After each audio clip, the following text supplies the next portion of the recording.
walk through with me and share her insights as well. I apologize, she had to leave for an appointment. But in this first section, I'm introducing Arnold Lobel. Please note his glasses and his pipe. You'll see him reappearing occasionally in some very humorous and beautiful self-portraits in various ways. But let me first start off by saying two things I want to acknowledge.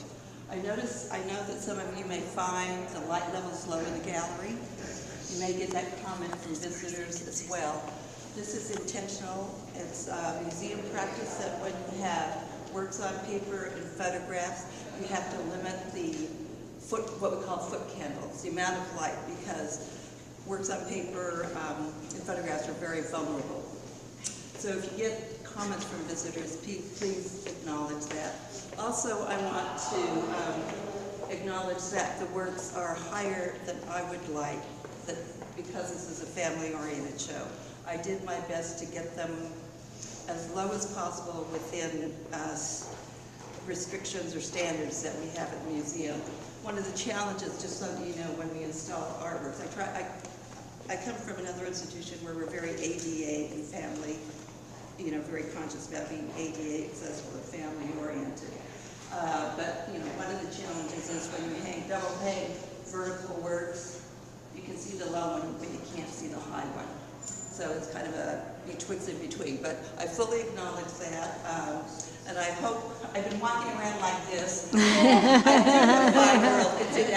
One of the downsides is there's light reflections, but I wanted just to know that. So here in this first gallery we have early work by Arnold Lobel that also introduces some of his graphic processes.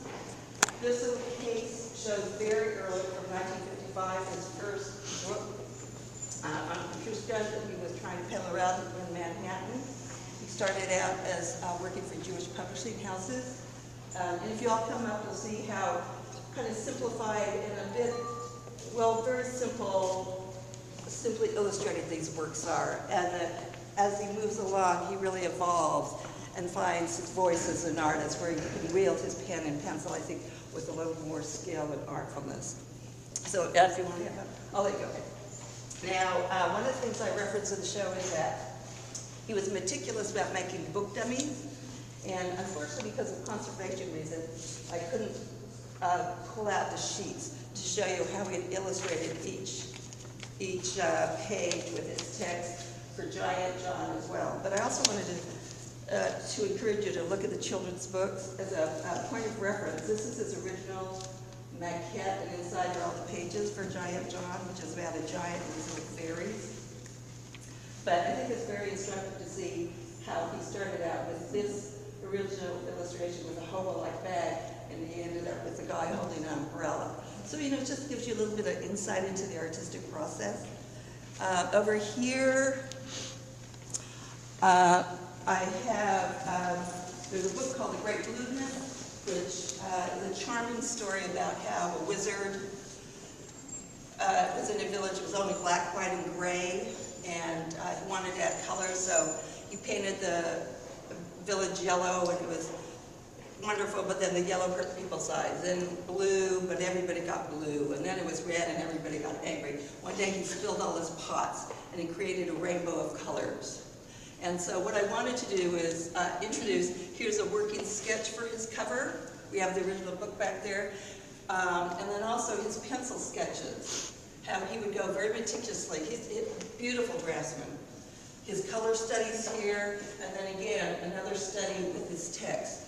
This whole area harkens back to the olden days of printing. I don't know, are many of you familiar with book printing? Okay. And we talked about it a little bit in our trainings. It's when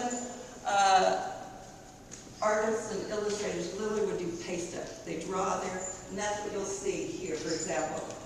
Lobel's illustrations with his pasted up text.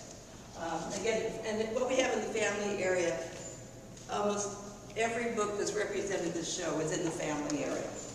So coming over here,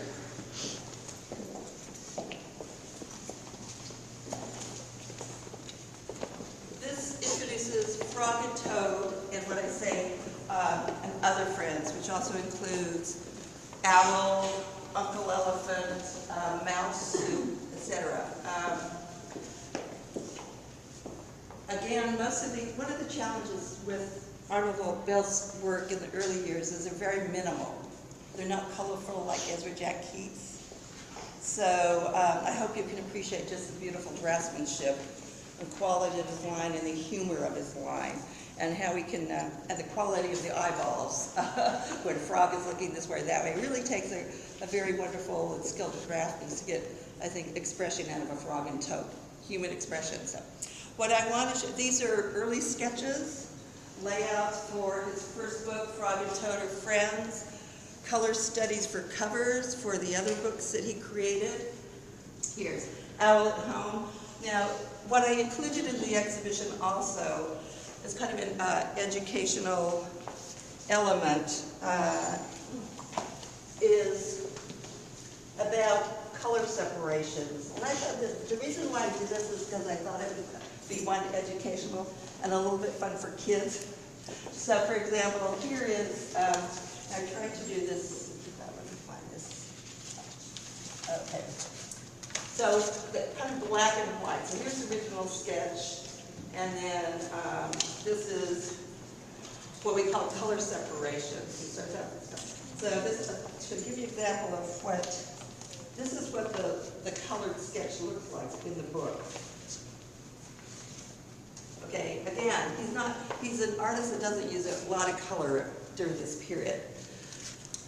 But so in the printing process, what happens is he would make his sketch black and white, and then say the brown or the orange color separation goes over, and then to get, or maybe the green separation. And so that's it. They run it through first the black press, and then they add the color. So that's the whole process. So when people see what they see as something kind of boring, it's just to show the different plates that they use in the printing process.